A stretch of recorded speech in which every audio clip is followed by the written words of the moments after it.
Betty on here. I am hanging out on the property today and wanted to get this month's video out. It's a little bit chilly outside. You can see we've had some snow and we've got some good snow coming in about a week here again too. So keeps it interesting here in Maine. And this month's video, what I really wanted to talk about is strength and stability.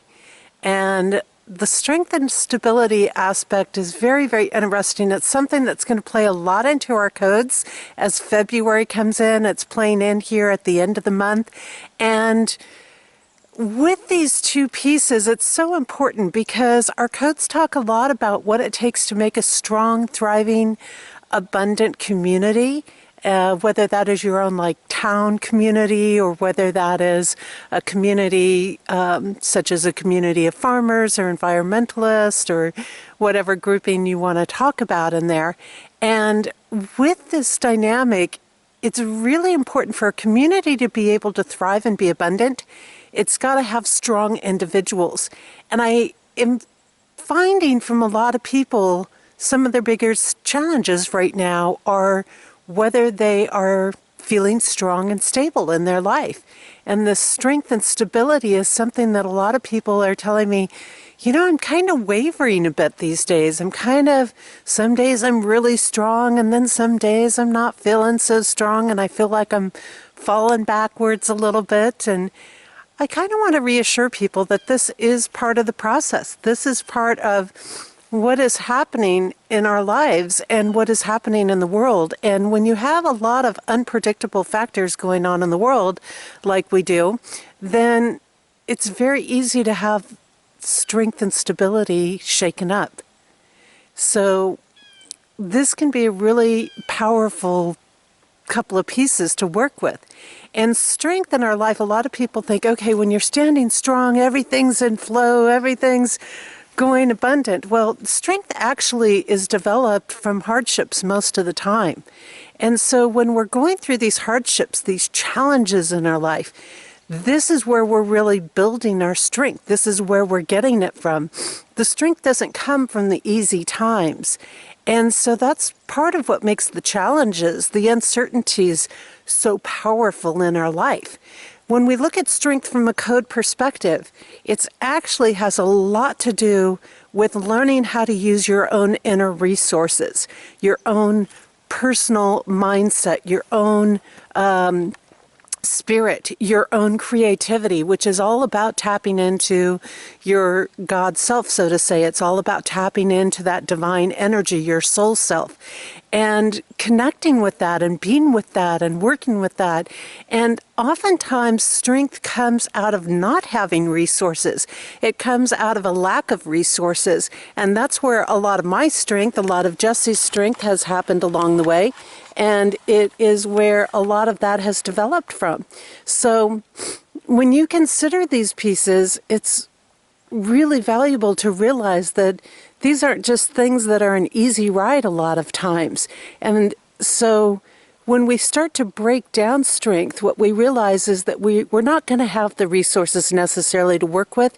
It's a personal journey. It's not something that is necessarily built with somebody. Sometimes we can build some strength with people, but our biggest strength, our individual pieces that really make us a strong factor within a community or a relationship dynamic, is built on our own.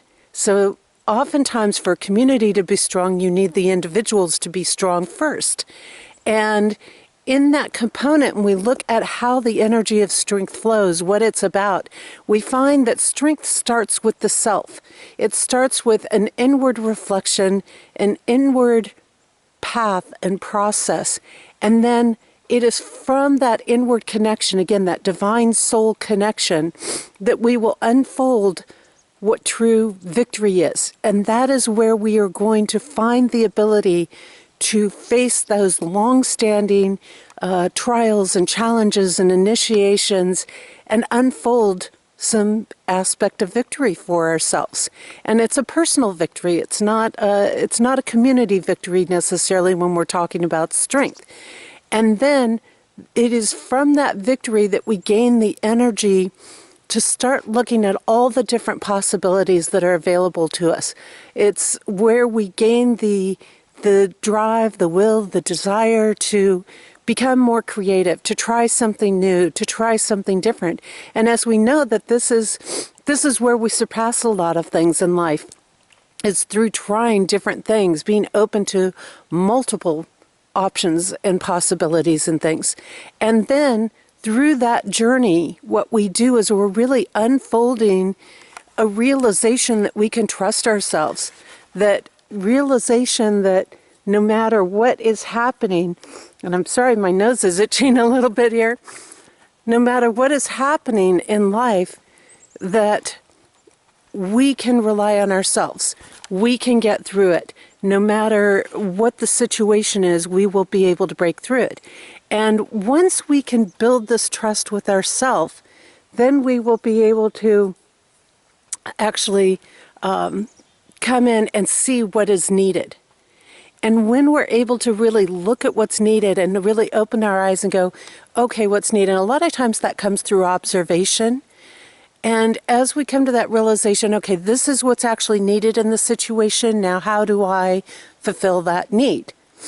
And once you realize what's truly needed in a situation, you can get on board with it and you make yourself open to receive the divine gifts that will come through and fulfill that need.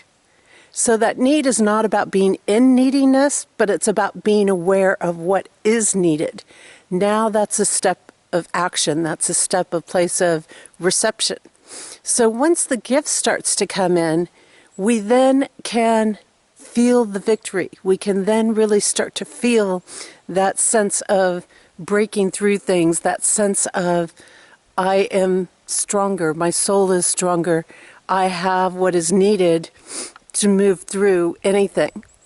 And the interesting thing about strength is strength finishes in a space of renewal, of cleansing, of purification, but also can be of hardships, of challenges, of just feeling like everything's bombarded.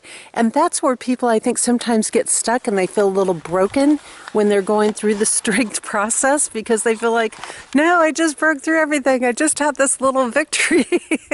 And now you're bombarding me with everything again.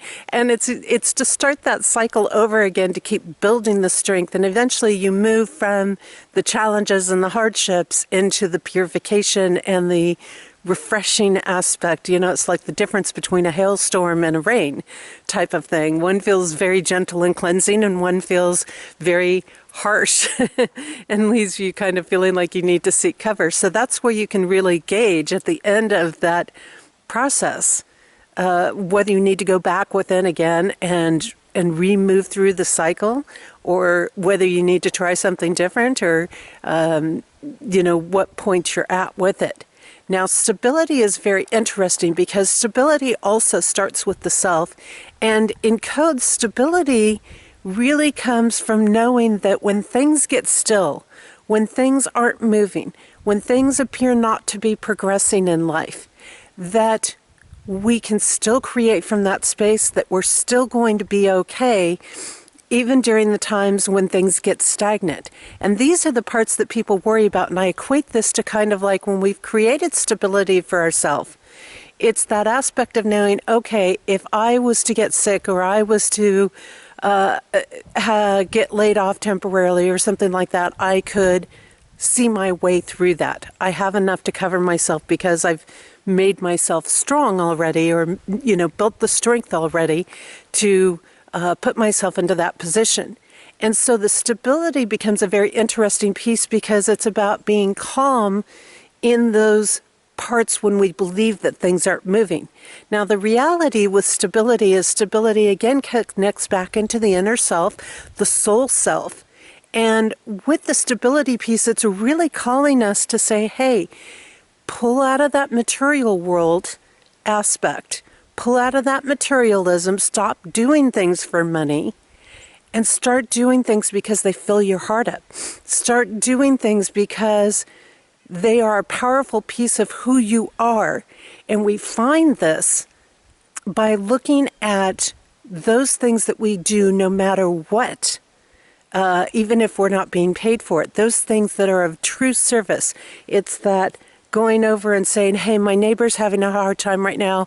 I'll go plow the driveway for them. Or, hey, my neighbor's not feeling well, so why don't I run to the store for them and, bring them some food back. Or this person can't get out very much and they don't get much company, so maybe what I'll do is just go spend some time and talk with them and have a cup of tea with them, or things like this. There's so many things that we can do to be of service. So really the stability is a time of fulfillment. It's a time where our soul feels alive. And as you can see, both of these pieces, they don't connect to other people. They don't connect to things. They're all more of an internal process. And with stability, we start the same way that we do with strength. It's turning into the self so that we can see what the tests and the initiations are. What are the core pieces of them? What is blocking the connection with God or spirit or the soul self or divine presence, whatever you want to use in that.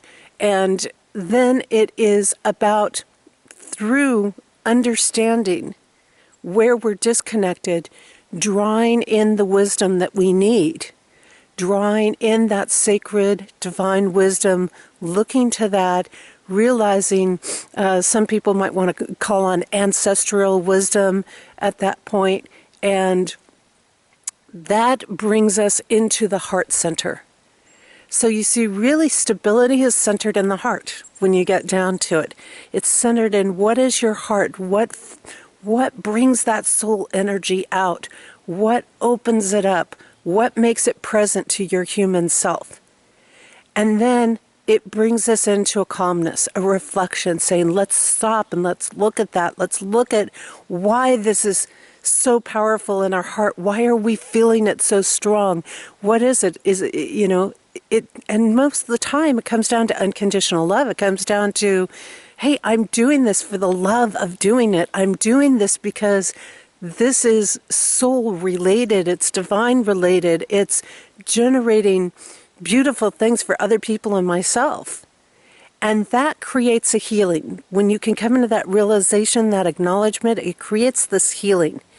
And with the healing created, or with that healing process, you now start to remove those blocks. That's where the blocks are getting removed, is in that process and that awareness. And that brings you to come back into the stillness, to recognize the beauty of the healing that's going on, to recognize the process that's going down to creating the stability.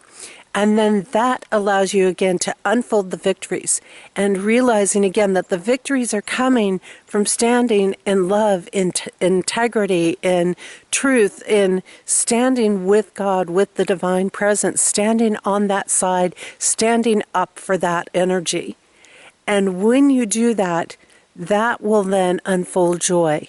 And that's why so many people strive for stability, because they're really looking to get to that end point of what stability is about, which is joy. And they're wanting to feel that joy. They're wanting to feel that sort of safety. But the problem is most people are always looking for that outside of themselves. They're looking for that in material things. They're looking for that through other people, and they won't find it. Now, when we combine strength and stability, you now have something to offer up into the world, to your communities, to your groups, to other people, to your relationships. And when you develop these two things for yourself, you now will start to see rapid advancement, rapid progress, rapid success. And yes, that's probably going to create some waves, because things that are corrupt in the world, things that are not standing in divine alignment, that's going to shake them up, and they're going to be a little upset that you're making all this successes. But the reality of it is those successes are going down, and they're going down because of the work that you did to develop strength and stability. So this is where we shift the direction. So when we don't have things moving in the outside world, it's always a great opportunity to check in and say, where am I standing in strength? Where am I standing in stability? Do I have those two pieces to work with in my life? And again, you don't need anything. You don't need material resources. And this is where a lot of minds come from. This is where a lot of Jesse's comes from, is going to that inward process and developing those qualities. And those qualities weren't developed easy. They weren't developed by just being handed in a way or knowing somebody or something like that. They were developed from experiences. So never shy away from those hard experiences, because even though we want to do that checkpoint and say, okay, are they hard because I'm supporting corruption or are they hard because it's an opportunity for me to develop, because I'm being given a chance to create strength and stability in my life? Some really good things to ponder. Go ahead, give me your thoughts in the comments and let me know what you think. And always you can connect up with this work if you want to really delve into some great insights, some great work that will strengthen and create stability in your life. Check out the Code Journey. It's not too late to get started. It's only the end of January. We got a whole year ahead of us. It's worth it. It's worth jumping on the journey. And I'll leave links below for you, and you'll be able to access that information if you want to. Take care, everybody. I'll see you next month.